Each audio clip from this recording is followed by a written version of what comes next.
tonight. I don't think it'll just happen by osmosis or by accident. I think it has to be worked towards. I don't want to be a poster boy. I don't want to be a bogeyman. I don't believe I'm either. Would I be willing to forgo 2 years of economic growth for the unification of my island? I would. We'll bring you that interview shortly and get the opinions of a unionist academic and a nationalist commentator. Plus, 10 years late and double the cost. We'll have the latest on the problems at Belfast's overdue maternity hospital.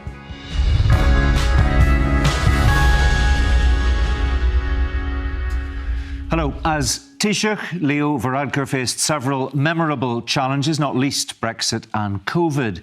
Free from the stresses of office, he says the big issue he's now focused on is Irish unification. In an in-depth interview recorded in Dublin this week, we discussed Dr Varadkar's vision for a united Ireland and the impact a Nigel Farage-led government might have on the debate. But I began by asking him if he believes there could be a united Ireland in his lifetime. Yes. But I don't think it'll just happen by osmosis or by accident.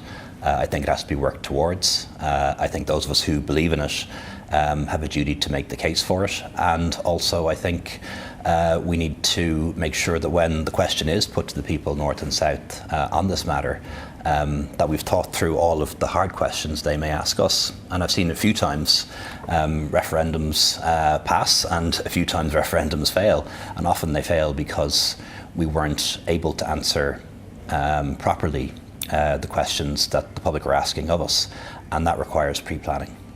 And there's a lot of persuasion, presumably, in that process, not least of the 1 million British citizens in a united Ireland, potentially, because there are a lot of unionists in the north who don't want to engage with the conversation, aren't well disposed to that outcome whatsoever. So the success of any new arrangement would be based on how that new government, that new country treats its minorities, and that's something we're going to have to think about, you have said in the past. What does that mean? What does thinking about that mean in real terms? Yeah, so, the Good Friday Agreement is very clear that provision is made for a border poll. John Hume, Seamus Mallon, Bertie Ahern have all said that there would not have been a Good Friday Agreement had provision for a border poll for unification not been in it. And what's required is a majority of 50% plus one of those taking part in the vote, north and south of the border. But I wouldn't like to see a result that tight. I'd like to see very strong majorities, both north and south of the border, for that. And any country, any state, is judged by the way it treats its minorities. And I think among the things we need to think about is how we can provide for a very significant number of people in a new united Ireland who are British and would continue to be British citizens.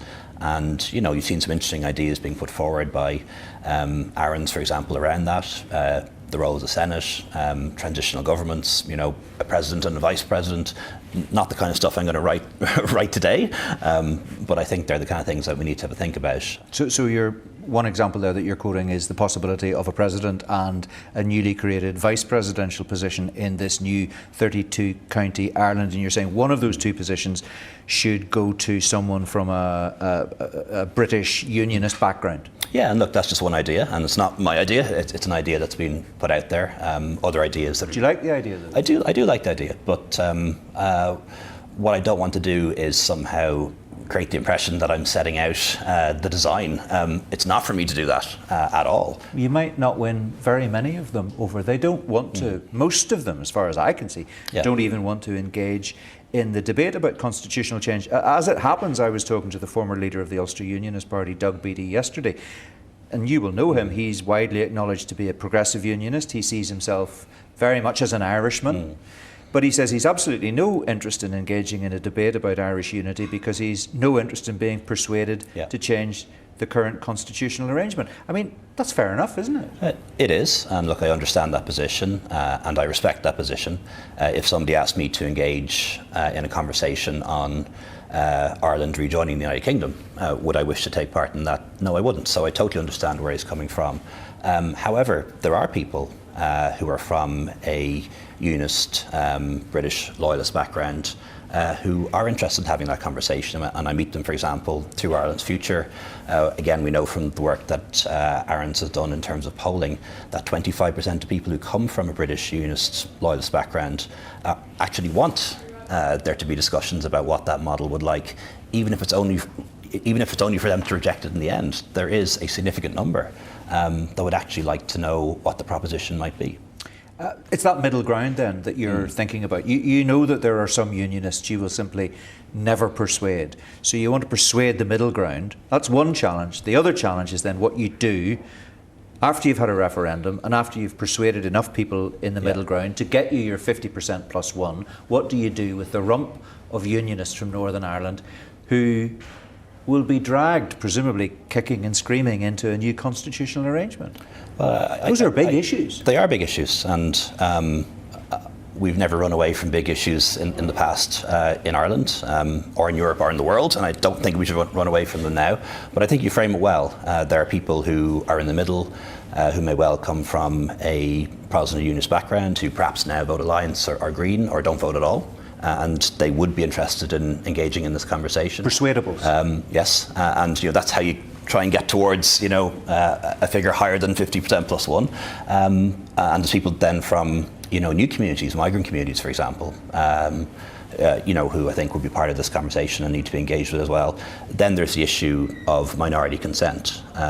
If we do have a vote in favour, making sure that we do all that we can to make sure that British minority feels part of a new Ireland. And just on a personal level, I mean, are you quite prepared in that scenario to reconsider the anthem, the flag, the possibility of some kind of devolved assembly remaining at Stormont? Are those comfortably on the table as far as you're concerned? Well, look, I like our anthem and I like our flag, I think one thing that we have to be very aware of here in the south and south of the border is that while support for unification is very wide, it's also quite shallow.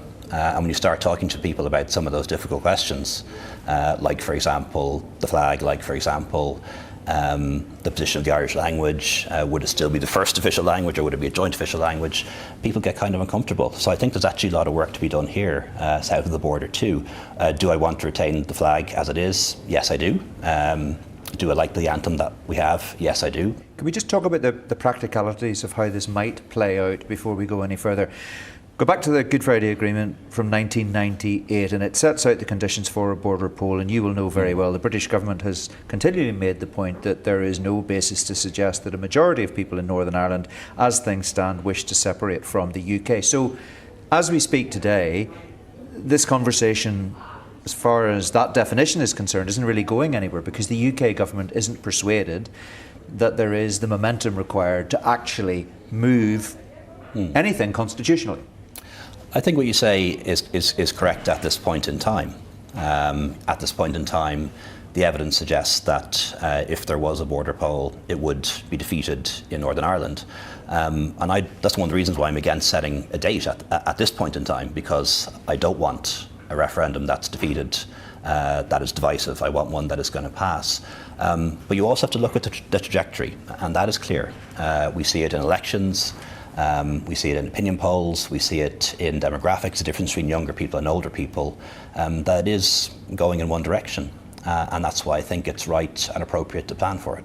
And you've also put forward this idea of a possible two-stage process. So an initial referendum, as I understand it, where people vote in principle, and then a follow-up vote on the agreed structures. Again, there is nothing in the Good Friday Agreement about a two-stage process. You accept that, presumably? I do. It might be one way that we could secure proper and greater involvement of people from British and Unionist background in the design of a new Ireland. If you passed it in principle first, you could then have a constitutional assembly which would then write the constitution, and then you put the constitution to the people. So it's just an idea. Again, if people think it's a bad one, fine. But okay, but the theory is that ideas. people would know when it came to the actual referendum. Presumably, people would know precisely what they were voting for. Yeah. So, and you would then have potentially more involvement in the design of that once the proposal was agreed in principle. I accept it's not in the Good Friday Agreement, but I don't think it's crazy. And if people think it's a bad idea, fine, but let me hear your ideas instead. In Philadelphia in April, you described delivering a united Ireland as the great cause of our generation. Why do you think, if that's the case, it's so low down the agenda of politicians and voters in the Republic? Because it does seem to be.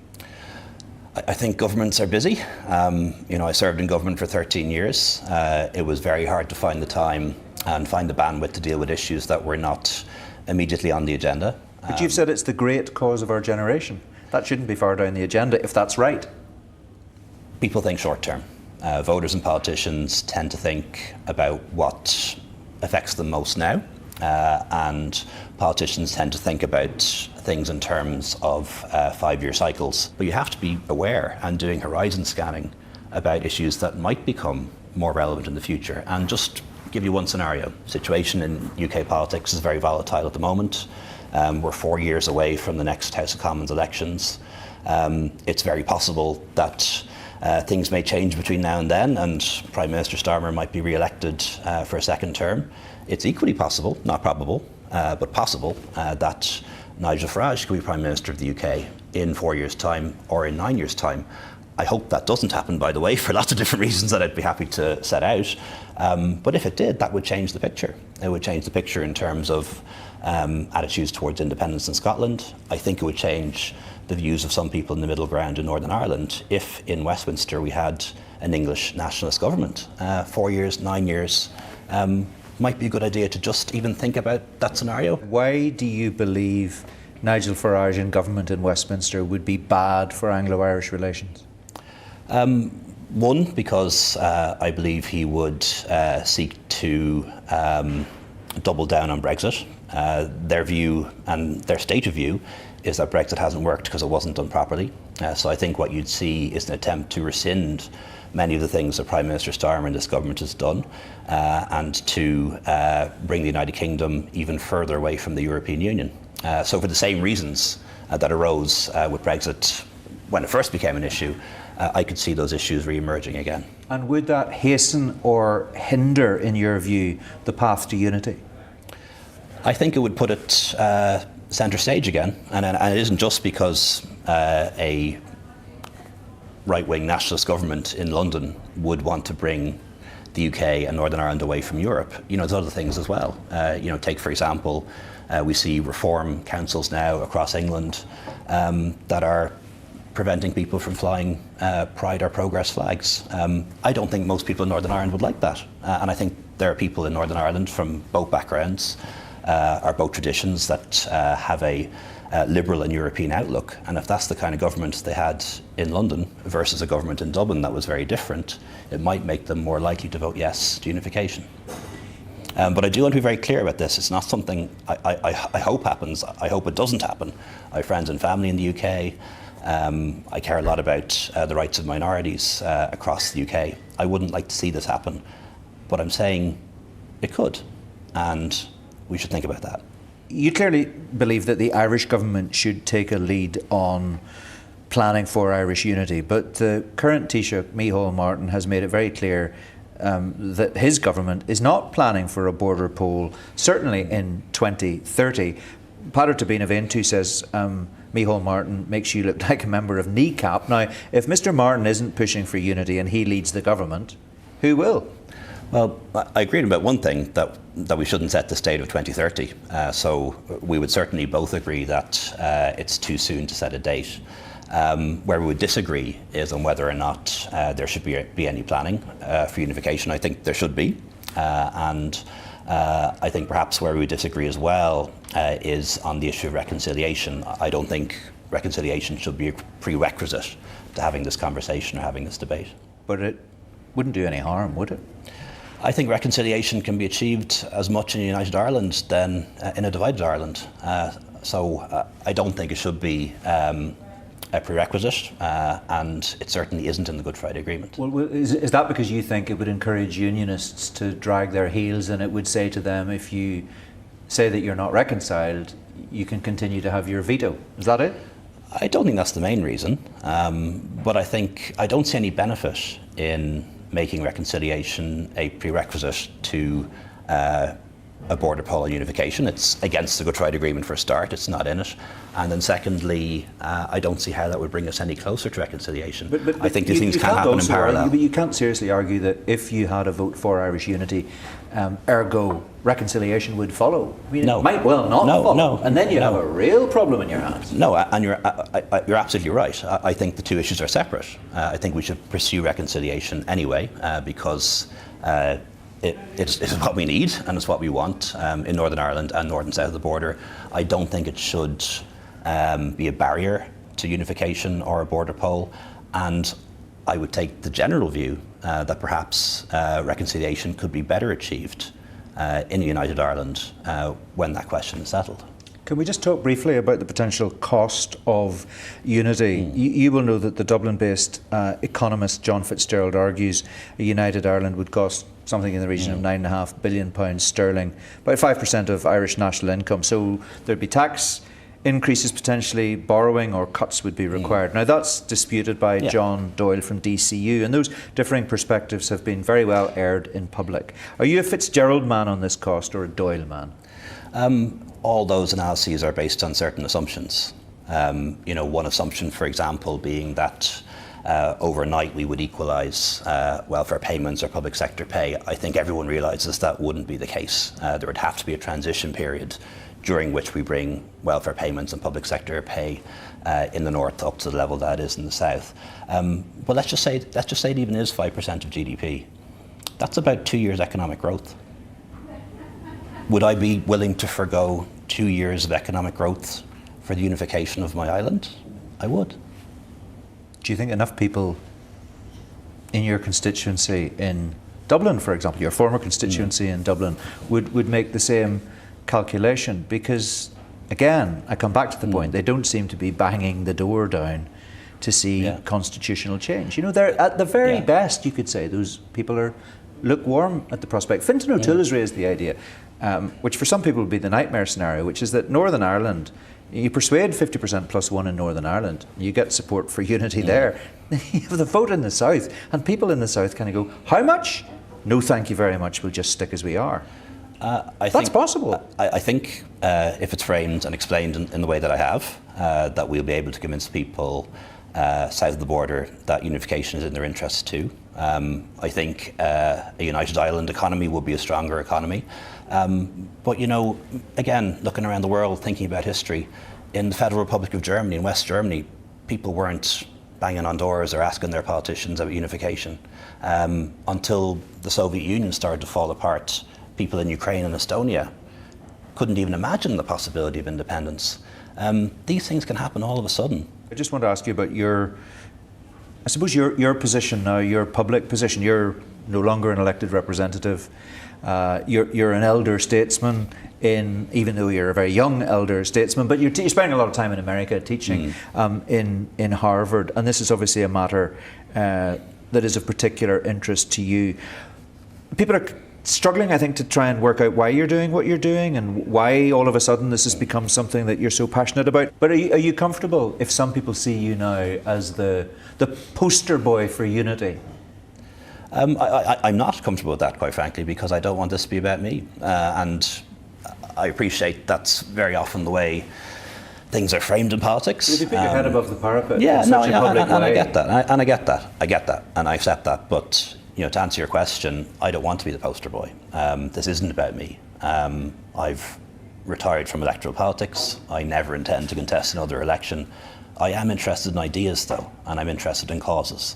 And that's why I want to be part of this discussion. And it's also why I want to be part of other discussions about other things that I care about too. You'd rather be a poster boy than a bogeyman. And I know you don't like the phrase bogeyman, but you have been referred to in the past as the unionist bogeyman. And that was at the time of Brexit. If you are cast in the role of poster boy, you will also continue to be a bogeyman. Yeah, and look, if people want to make it about me, fine. I don't want to be a poster boy. I don't want to be a bogeyman. I don't believe I'm either. But no matter how many people try to frame me in any particular way, I'm going to keep talking about this because it's a cause and issue that I care about. And it's not the only one. There are a number of issues that I'm involved in around access to healthcare, around equality for LGBT plus people. And I don't really care how people frame me, but these are things I care about, and I'm going to keep talking about them. Leo Varadkar speaking to me yesterday in Dublin. If you'd like to listen to the full interview, it's available now as a bonus episode of our Red Lines podcast, and that's on BBC Sounds. Let's get some analysis of what we've just heard from Professor Pete Shirlow from the University of Liverpool and the commentator Chris Donnelly. Welcome to both of you. So, Pete, he believes he will see a united Ireland in his lifetime, but it won't come about by osmosis. It's not inevitable, he says. Does that give you cause for hope? I thought the whole thing was all over the place. You had this thing, it won't happen unless there's pressure applied. Then he tells us that all of the indicators, which actually he's wrong on that the indicators are showing only one outcome. He doesn't seem to understand that people are, he's using these terms, British, etc. You know, people who don't want the United Ireland aren't necessarily unionists. He says that there's a trajectory, but it's not inevitable. That's his point. Well, how can you have a trajectory that's not inevitable? It's moving towards that conclusion, but it's not inevitable. It doesn't make sense, what he said. Because, first of all, there is no evidence in the elections that we're moving in that way. The nationalist vote is the same today as it was in 1990. Yeah, but unionists in Northern Ireland have lost their majority. There is now, there are three-thirds, aren't there? Yeah. Three-thirds. There's a middle ground. That's what's changed. Yeah. And one of the things about Leo is he's still talking in this binary. Unionist nationalists. There is a third group. No, he talked there quite a lot. Sorry, Pete. He talked in that interview quite a lot about appealing to those persuadables in the centre ground. Repeatedly, he talked about that. But he didn't. No, he did not differentiate them as unionists or nationalists. He didn't differentiate them as a separate group. He talked about alliance and Green voters in the centre who might be prepared to consider constitutional change. Yeah, but some people we're getting into a very technical point here. Some people who vote alliance will be unionists, some will be nationalists, some will be neither. I think there is a very important point here. But the thing about this is, I was at an event with Derry, and Colin Harvey was there from Ireland's Future, as was Mark Durkin and Professor Colin Coulter. The biggest criticism on the day of what was said about constitutional issues came from two Republican councillors who said that they did not want to get involved in any unity project that was led by Leo Varadkar, because Leo Varadkar, when he was in government, his government had a 75% increase in homelessness and a 56% increase in trolley weight. Just made it very clear he doesn't want to be the poster boy. No. But the point is, this is not an orange and green issue about him as a person who's involving himself in this debate. This is why I'm saying we need to get between unionists and nationalists. People in the nationalist community are uncomfortable with him being part of this debate because of the state that he left Ireland in as Taoiseach, and actually created conditions which make a united Ireland seem less plausible. OK. Let's bring Chris in at this point. He's very clear there that unity needs to be thought through before there is a referendum, doesn't support the idea of a referendum in 2030, agrees with Micheál Martin on that, but he's talked about this two-stage approach. Do you support that idea? Yeah, listen, I think it was a very good interview. Leo Varadkar is a figure of stature. His significance is well known. He's probably one of 3 or 4 most significant political figures to emerge in 21st century in Ireland. And his significance with this regard is that he's coming from a position of outside of Sinn Féin, because historically, certainly in the modern era, it has been Sinn Féin pushing unity. To have somebody from Fine Gael who has come out so strongly and is so interested in it. And, you know, he made a number of excellent points, I thought, throughout the interview. Very thoughtful observations. Pete says he's all over the place. It's fine. Pete's going to say what he wants. That's perfectly fine. That's a legitimate perspective too, and he articulated it. But I think very many people, I think one of the interesting things is, you know, you threw the phrase at him, bogeyman. And I do think there are some who are quite agitated about Leo Varadkar being so prominently associated with this, precisely because he cannot be pigeonholed in the Sinn Féin box. Do you think it goes back to Brexit because of his role in Brexit, because of that photograph of holding up the newspaper on the border? Is it all about that? I think it goes deeper than that. I think the issue is, once he decided to associate himself with Irish unity, there are people who will vehemently oppose that. And again, that's legitimate to oppose it. Okay. But I think more significant is, and Leo is very clear, this is a binary issue. He talks a lot about the other community within Northern Ireland, the north of Ireland. And I think that community would be very receptive to positions articulated by somebody like Leo Varadkar. Well, can I just ask you, because Pete says he's heard from nationalists who say they don't want the drive for Irish unity to be led by Leo Varadkar. Are you saying as a nationalist that you'd be perfectly happy with him being the poster boy for unity? I don't think there's any particular person should be associated as a poster boy. I think there are, let 1,000 flowers bloom. There are political parties across the island of Ireland. There are people in community and civic groups who I would want to see champion and articulate the case for unity. And there will be arguments about the economic nature of that. There will be arguments about devolution and other issues. There will be arguments about whether there is a Bill of Rights. All of those things should be aired, and there will be undoubtedly be different perspectives. And why do you think he wasn't doing any of this, or very little of this, when he was Taoiseach? When he could actually lead the campaign from a position of being head of government, he was very quiet on it, and he admitted that himself. Yeah, I think it's a legitimate criticism, but I also think he made the right point. We are coming from a position. I think he made the point around trajectory, and I think the most important people along that route are not. We see the change that's happening, and Pete made a point. I'm going to disagree with Pete. He can come back if he wants afterwards. But we see very clearly the electoral changes in the north of Ireland. Very clearly.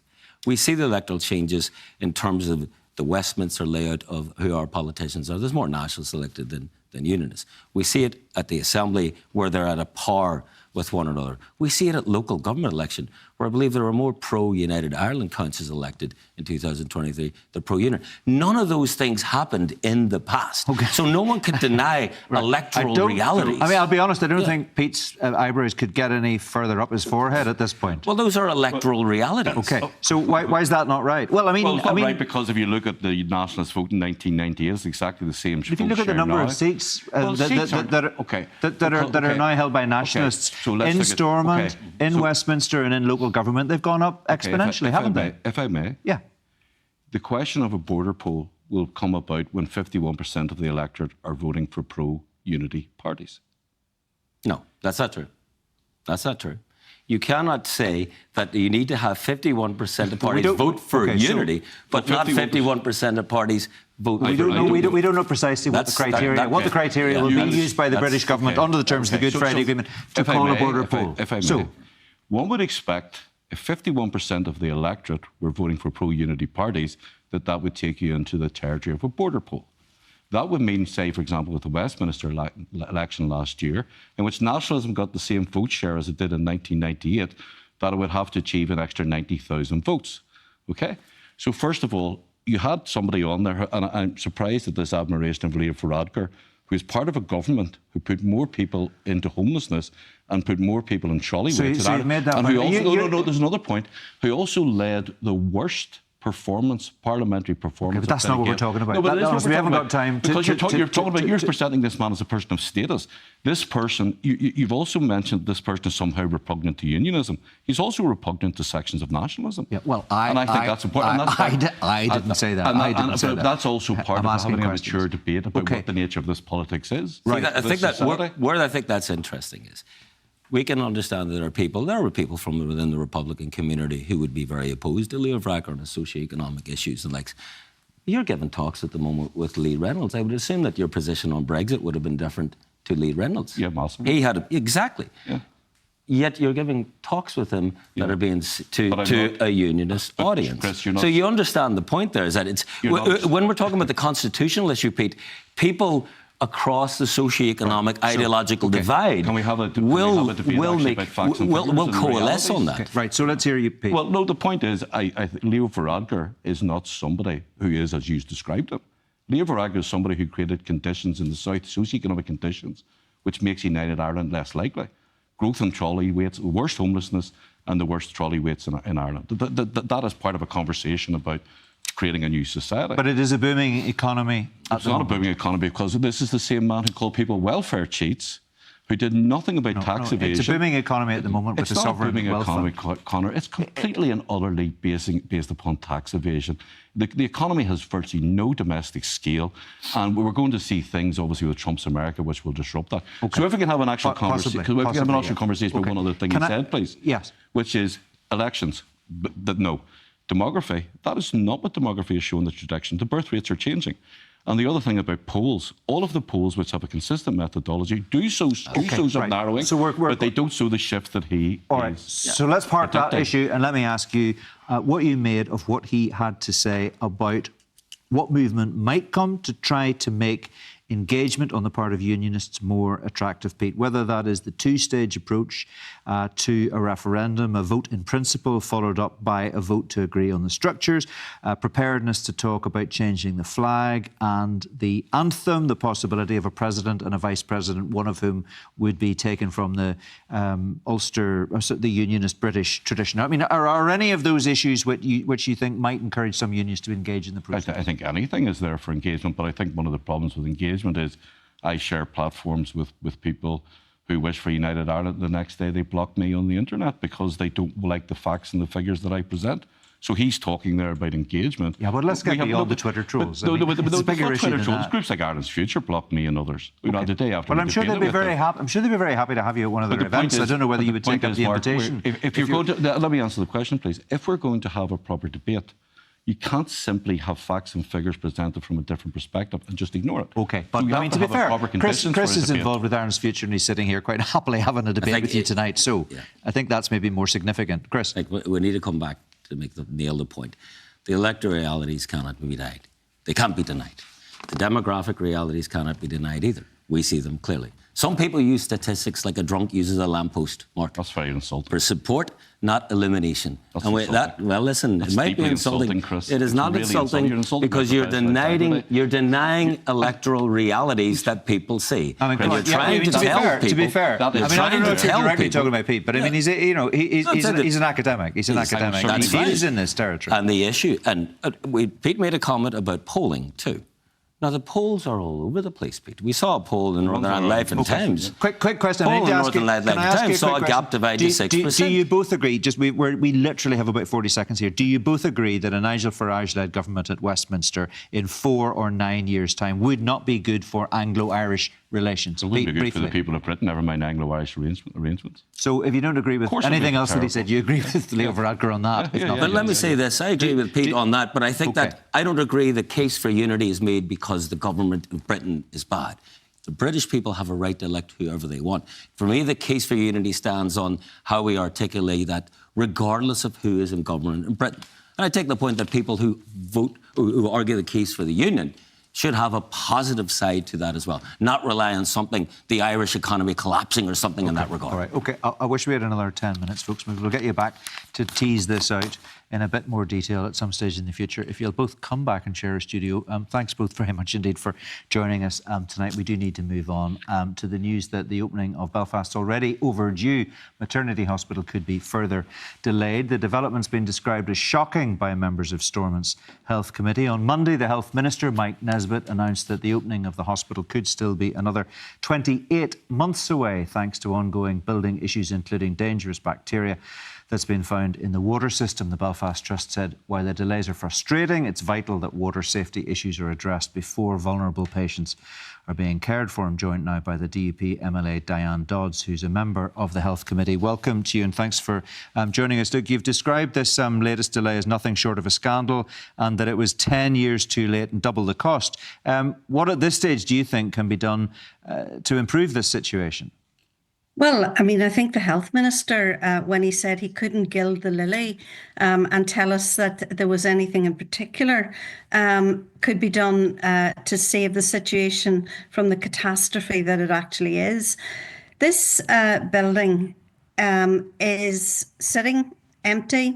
It is an amazing facility, but it is still not safe for mothers and babies and for those very precious preterm babies in the neonatal unit. And in fact, the minister told us on Monday in his answer to questions in the House that it might take a further 28 months in order to fix it, and that none of the 3 options that the Trust had put forward may well be adequate to fix the problem. We're really at a loss to actually know what the next step is. Now, the minister says he has got his own independent expert in. That will take more time. And it seems to me that we are on a trajectory, the word of the night, to actually just drift on this particular issue. Well, the minister says he's doing his best. He says he's put that, sorry to cut across you, he's put this external expert in to review the decision taken by the Trust to deal with the matter. He made it very clear the other day that he is absolutely doing his best. He's as as shocked, I think, as you are at this latest development. Should the committee not be backing him, giving him its full support to do whatever he thinks he needs to do to try to resolve this issue? He's in an invidious position, is he not? I fully accept, and I think if you'd been in the chamber on Monday, there was almost stunned silence when the minister announced that it may well be another 28 months. And remember, Mark, it's 15 months since the building was actually handed over from the contractor. That is an enormous... We're looking at almost 4 years in that case from the original handover of the building in order to try and make it safe. Like the minister, the committee, myself included, want to see the hospital opened as quickly as possible. We wanted to be absolutely sure that this hospital is safe because Pseudomonas, as we know from the Royal Maternity in the past, is an extremely dangerous bug to have in the water system in the hospital. And we want mothers and babies to enjoy and staff to be able to work in appropriate conditions. Okay. There is no dispute between ourselves and the health minister in relation to that. I think we are all frustrated. We would like the trust to take appropriate action. They have taken 15 months to produce a report and to try to flush out the system. And as I understand it, that none of this has worked adequately where they can say that the hospital is safe. And remember, this comes on top of 10 million that the Trust wasted on an energy centre, which the department now tell me is undeliverable, and an acute medical or mental health facility in the grounds of the City Hospital handed over in 2019, which I am assured that it may actually take more to fix than the actual maternity hospital. Okay, so we also know about the problems that we've had surrounding the cardiac surgical unit at the Royal. You almost have a regular slot on this programme talking about one shambles after another as far as the problems in health and social care in Northern Ireland are concerned. Why do we have the problems that we have, do you think, within that sector, and why can we not get our act together? Well, I'm absolutely convinced that the problems in the cardiac unit and indeed in further across the Trust, I don't think the cardiac unit was an isolated incident, is because of weak management that actually didn't get a grip of the problem and deal with the problem. And I think that the report that came out in May, and which every member of the Health Committee now has a copy of, actually substantiates that assertion by myself. And I also asked officials when they were at the Health Committee last week. You've got 10 seconds, Diane. Yes, but if those capital projects would be included in the special measures, and they said no. That's quite remarkable. Okay, all right, we're out of time. Sorry to cut you off there, but appreciate your time as ever. Thanks very much indeed for joining us. That's all we've got time for tonight. I'll be back at the weekend with Sunday Politics at the usual time of 10 o'clock on BBC One. In the meantime, if you want to catch up on this programme or any of our political output, you can go to bbc.co.uk/newsni and scroll down to the bottom where you can find all of our politics programmes and podcasts in the one place. For now, though, from all of us, thanks for watching. Good night.